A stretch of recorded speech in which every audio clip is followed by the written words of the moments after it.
So మనం ఏ ప్యాటర్న్ని B ప్యాటర్న్ని చూసాము. ఇప్పుడు నెక్స్ట్ సి ప్యాటర్న్ ఎట్లా డ్రా చేయాలో చూద్దాము. సో ఈ ప్యాటర్న్ ఎట్లా డ్రా చేయాలి అంటే కనుక ఫస్ట్ ఆఫ్ ఆల్ ఎన్ని రోస్ ఉన్నాయి ఎన్ని కాలమ్స్ ఉన్నాయో తెలుసుకోండి. సో రోస్ కోసం అని చెప్పి ఒక ఫర్ లూప్ తీసుకుంటున్నాం, కాలమ్స్ కోసం అని చెప్పి ఇంకొక ఫర్ లూప్ తీసుకుంటున్నాము. సో ఇది మనం పైథాన్లో డ్రా చేయాలి కాబట్టి మనం ఫర్ లూప్ రేంజ్ ఫంక్షన్ గురించి, నెక్స్ట్ ఆర్ గురించి, లాజికల్ ఆర్, లాజికల్ ఎండ్ గురించి తెలుసుకోవాలి. ఆర్ అంటే ఏంటి? సో టూ కండిషన్స్లో టూ కండిషన్స్ అయినా ఎన్ని కండిషన్స్ అయినా ఒక కండిషన్ ట్రూ ఒకటి అయితే ఉండాలి. సో ట్రూ అయితే మనకి ఎగ్జిక్యూట్ అవుతుంది. ఎండ్ అంటే ఏంటి? అన్ని కండిషన్స్ ట్రూ అయితేనే మనకి ఎగ్జిక్యూట్ అవుతుంది. సో ఇక్కడ మనకి ఏ పొజిషన్స్లో ప్రింట్ అవుతుంది? ఫస్ట్ ఆఫ్ ఆల్ కేటగరైజ్ చేసుకోండి. కాలమ్ 0లో ఇది మొత్తం ప్రింట్ అయ్యి ఇట్లా ఈ పార్ట్ వరకు ప్రింట్ అవ్వాలా, లేకపోతే ఇంకొకటిలా కేటగరైజ్ చేసుకో. ఒక్కొక్కరు ఒక టైప్ ఆఫ్ లాజిక్ ఫాలో చేయొచ్చు, నో ప్రాబ్లం. సో రో 0 ఉన్నప్పుడు అన్ని పొజిషన్స్లో అన్ని కాలమ్ పొజిషన్లో ప్రింట్ అవ్వాలి. రో 4లో ఉన్నప్పుడు అన్ని పొజిషన్స్లో ప్రింట్ అవ్వాలి. మిగతా పార్ట్లు ఎక్కడైతే ఉందో అక్కడ స్టార్ ప్రింట్ అవ్వాలి. సో అలా ఒక్కొక్కరు ఒక్కొక్క విధానంలో ఆలోచించచ్చు అనమాట. సో ఆ విధానం బట్టి మనం ఇఫ్ కండిషన్స్ అనేవి రాసుకుంటాం. సో నాకు ఎట్లా వచ్చిందో నేను రాసుకుంటాను. సో ఇప్పుడు చూడండి, రో 0లో ఉన్నప్పుడు నాకు ఇదంతా ఒకసారి ప్రింట్ అవ్వాలి. రో 4లో ఉన్నప్పుడు ఈ కాలమ్స్లో అన్నీ మనకి ప్రింట్ అవ్వాలి. సో ఇక్కడ రో 1, రో 2, రో 3 ఉన్నప్పుడు కాలమ్ 0 పొజిషన్లో మనకి ఈ స్టార్లన్నీ ప్రింట్ అవ్వాలి. సో ఇట్లా మనం కేటగరైజ్ చేసుకొని మనం రాసుకోవచ్చు. ఇది ఒకసారి ప్రింట్ చేసుకోవడం. ఈ కాలమ్ 0లో ఉన్నప్పుడు రో 1, రో 2, రో 3 వచ్చినప్పుడు మనకి ప్రింట్ చేసుకోవచ్చు. లాజిక్ ఏందో ఈజీగా చూద్దాం. సో ఫస్ట్ ఆఫ్ ఆల్ మనకి ఏం రావాలి అంటే for loops, 2 types of for loops రాసుకుంటాం, రోస్, కాలమ్స్ సంబంధించింది. సో ఫస్ట్ ఆఫ్ ఆల్ రోకి సంబంధించి రాస్తున్నాను. For r in range of, మనకి ఎన్ని రోస్ ఉన్నాయి? 5 రోస్ ఉన్నాయి కాబట్టి 5 రాసుకుంటున్నాను. కోలం రాసుకొని for col in range of, ఎన్ని కాలమ్స్ ఉన్నాయి మనకి? 4 కాలమ్స్ ఉన్నాయి కాబట్టి 4 రాశాను. ఇక్కడ అవుట్పుట్లో ఏం ప్రింట్ అవుతుందో చూద్దాం. నెక్స్ట్ ఇఫ్, సో బ్రాకెట్స్లో ఇక్కడ ఇఫ్ కండిషన్లో మనం ఏం ప్రింట్ చేయాలి? ఫస్ట్ ఆఫ్ ఆల్ రో 0లో ఉన్నప్పుడు, రో 4లో ఉన్నప్పుడు, కరెక్ట్గా రో 0లో ఉన్నప్పుడు, రో 4లో ఉన్నప్పుడు మాత్రమే ప్రింట్ అవ్వాలి అన్నప్పుడు, ఎప్పుడైతే రో వాల్యూ 0 అవుతుందో, రో వాల్యూ 4 అవుతుందో అప్పుడు మాత్రమే అన్నప్పుడు డబుల్ ఈక్వాలిటీ తీసుకోవాలి. మ్యాచ్ అవ్వాలి కదా 4కి 0కి. సో అందుకోసం row double equal to 0 r, r అంటే ఎందుకని? రో 0లో అయినా రో 4లో అయినా ప్రింట్ అవ్వాలి కాబట్టి ఆర్ తీసుకుంటున్నాను. రో డబుల్ ఈక్వల్ టు 4 అని చెప్పి తీసుకుంటున్నాను. అండ్ ఎందుకు తీసుకుంటున్నాను అంటే ఈ కండిషన్ అయినప్పుడు ఏ పొజిషన్స్లో ప్రింట్ అవ్వాలి? కాలమ్స్ పొజిషన్లో ఎప్పుడు ప్రింట్ అవ్వాలి అంటే కాలమ్ అనేది 0 నుంచి కంటే ఎక్కువ ఉన్నప్పుడు, 3 కంటే తక్కువ ఉన్నప్పుడు అని రాసుకోవాలి. సో ఇక్కడ మనం ఏం రాయొచ్చు? ఇక్కడ కాలమ్ అనేది 0 కంటే ఎప్పుడైనా 0కి ఈక్వల్ అయినా కానీ, 0 కంటే ఎక్కువైనా కానీ, అంటే ఇక్కడ అంతే కదా, 0 పొజిషన్ నుంచి 3rd పొజిషన్ వరకు ఉంది కదా. సో అండ్ ఇక్కడ 2 మ్యాచ్ అవ్వాలి కాబట్టి ఇట్లా ఎండ్ రాసుకుంటున్నాను. C less than or equal to 3 అని చెప్పి ఇక్కడ రాసుకుంటున్నాను.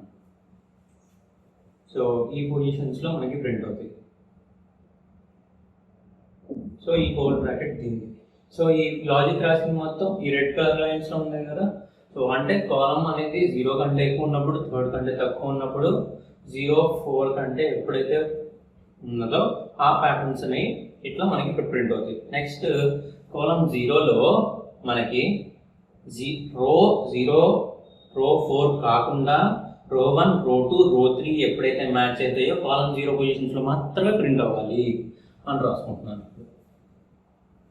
సో ఈ ప్యాటర్న్ కాకుండా ఇంకొకటి అన్నప్పుడు ఆర్ కండిషన్ రాసుకుంటేది.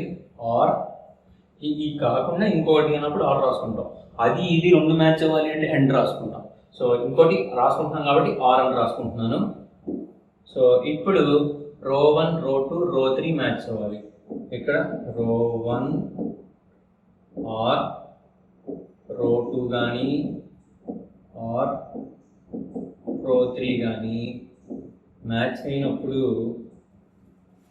ఎప్పుడు ఎక్కడ పొజిషన్లో కాలం 0 పొజిషన్లో ప్రింట్ అవ్వాలి అండ్ కాలం అనేది 0 పొజిషన్. ఇది హోల్ బ్రాకెట్. కాలం పెట్టుకుంటున్నాను. ఇక్కడ కాలం పెట్టుకొని ఎంటర్ కొట్టగానే ఇండెంటేషన్లో ఫామ్ అవుతుంది. ఇక్కడ మనకి ప్రింట్ ఫంక్షన్ ఏం ప్రింట్ చేయాలి, స్టార్ని ప్రింట్ చేయాలి కాబట్టి స్టార్ రాసుకుంటున్నాను, double quotes comma and with nothing రాసుకుంటాను. ఎందుకంటే స్టార్ తర్వాత న్యూ లైన్కి వెళ్ళకూడదు, జస్ట్ ఒక స్పేస్ ఇచ్చి మళ్ళీ స్టార్ ప్రింట్ అవ్వడానికి కోసం అని చెప్పి స్టార్ అని చెప్పి ఎండ్ అనేది రాసుకుంటున్నాను. సో ఇది అయిపోయిన తర్వాత నెక్స్ట్ ఎల్స్ పార్ట్కి వెళ్ళి ఇక్కడ ఈ పొజిషన్స్లో కాని పొజిషన్స్లో మనకి ఇక్కడ ఏం ప్రింట్ అవ్వాలి, స్పేసెస్ ప్రింట్ అవ్వాలి. స్పేసెస్ ప్రింట్ అవ్వడానికి కోసం ఇఫ్ కాకుండా ఎల్స్ కదా పార్ట్ వచ్చేది. ఇఫ్ ఎల్స్ ఇది కానప్పుడు ఎల్స్ పార్ట్లోకి వెళ్తుంది. ఇక్కడ మనకి ఏం ప్రింట్ చేస్తుంది, ఇక్కడ మనకి ఎండ్ విత్ స్పేస్ ప్రింట్ అవుతుంది. So for loop col false అయింది, న్యూలోకి వెళ్తుంది అన్నప్పుడు మనకి న్యూ లైన్కి వెళ్ళాలన్నప్పుడు ప్రింట్ ఫంక్షన్ రాసుకుంటే సరిపోతుంది కదా. సో ఎక్కడ రాయాలి మరి, ఇఫ్ కండిషన్లో రాస్తామా, ఎల్స్ పార్ట్లో రాస్తామా, ఫర్ లూప్ కాలంలో రాస్తామా? సో కాలంలో రాస్తాం. కాలం ఎప్పుడైతే ఎగ్జిట్ అయిపోతుందో, కాలం ఎప్పుడైతే ఫాల్స్ అవుతుందో, న్యూలోకి ఎప్పుడైతే వెళ్తుందో ఈ వీటి మధ్యలో రాసుకోవాలి. సో ఫర్ కింద ఇక్కడ రాసుకుంటున్నాను. సో ఇక్కడ ప్రింట్ ఫంక్షన్ రాశాను, ఇక్కడ రాసుకుంటున్నాను. సో ఇట్లా మనం ప్యాటర్న్స్ అనేవి ప్రింట్ చేసుకోవచ్చు. సో ఇదే ప్యాటర్న్ని మనం ఎగ్జిక్యూట్ కూడా చేసి చూస్తాం. సో ఇందాక నేను రాసింది ఏంటి, రో అనేది 0లో ఉన్నప్పుడు, 3లో ఉన్నప్పుడు, రో అనేది 1లో ఉన్నప్పుడు, 2లో ఉన్నప్పుడు, 3లో ఉన్నప్పుడు అని డబుల్ ఈక్వల్ టు పెట్టి రాశాను. ఇక్కడ ఇంకొకలాగా రాసుకోవచ్చు. రో 0 కానప్పుడు, 4 కానప్పుడు మాత్రమే మనకి మిగతా రోస్లో ప్రింట్ అవ్వాలి. కాలం పొజిషన్ 0 వచ్చినప్పుడు మనకి ప్రింట్ అవ్వాలి. ఇట్లా కదా ప్రింట్ అవ్వాల్సింది. సో అందుకోసం ఇట్లా రాసాను. సో ఇట్లానూ రాసుకోవచ్చు, అలానే రాసుకోవచ్చు, డిఫరెంట్ వేస్లో మనం రాసుకోవచ్చు, మనం ఆలోచించే దాన్ని బట్టి. సో ఇక్కడ నేను రన్ క్లిక్ చేసి రన్ వాట్స్ క్లిక్ చేస్తున్నాను. సో ఇక్కడ మనకి సి ప్యాటర్న్ అనేది ప్రింట్ అయిపోయింది. సో ఇట్లా మనం ప్యాటర్న్స్ అయితే ప్రింట్ చేసుకోవచ్చు. సో మరిన్ని వీడియోస్ కోసం Omkar sir training institute Instagram ఛానల్ని ఫాలో చేయండి. అండ్ యూట్యూబ్లో ఓంకార్స్ కంప్యూటర్ ఎడ్యుకేషన్ అని ఉంటుంది, సబ్స్క్రైబ్ చేసుకొని ఆల్ బటన్ క్లిక్ చేసి సో ఫాలో చేయండి మరిన్ని వీడియోస్ కోసం. సో మీరు కోర్స్ కనుక జాయిన్ అవ్వాలి అంటే కింద డిస్క్రిప్షన్లో నెంబర్ ఉంటుంది, ఆ నెంబర్కి కాల్ చేసి ఆన్లైన్ కానీ ఆఫ్లైన్ ట్రైనింగ్ కానీ C++, జావా, పైథాన్ని ఎప్పుడు బ్యాచెస్ ఉన్నాయో తెలుసుకొని వాటికి రిజిస్టర్ చేసుకోవచ్చు. Thank you.